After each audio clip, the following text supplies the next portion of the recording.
Assalamu alaikum wa rahmatullahi wa barakatuh. All praise belong to Allah and numerous growth to Prophet Muhammad sallallahu alayhi wa sallam.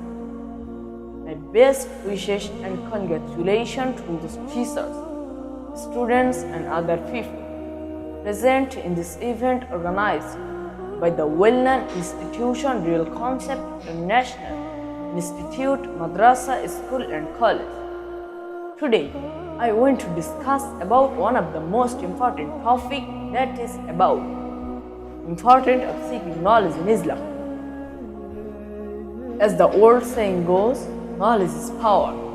Seeing the first revelation from Allah the Almighty to our beloved Prophet Muhammad sallallahu alayhi wa sallam, the Quran mentions great importance of seeking knowledge.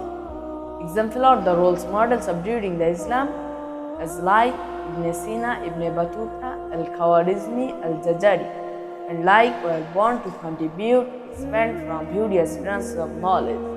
Who are subhanallah?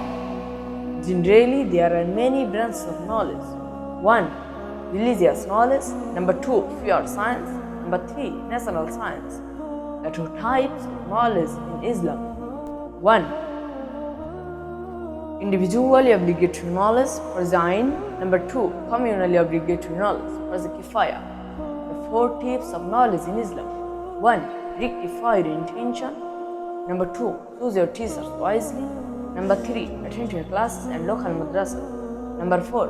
Seek knowledge by reading Islamic books. So thanks for kind attention. Assalamu alaikum wa rahmatullahi wa barakatuh.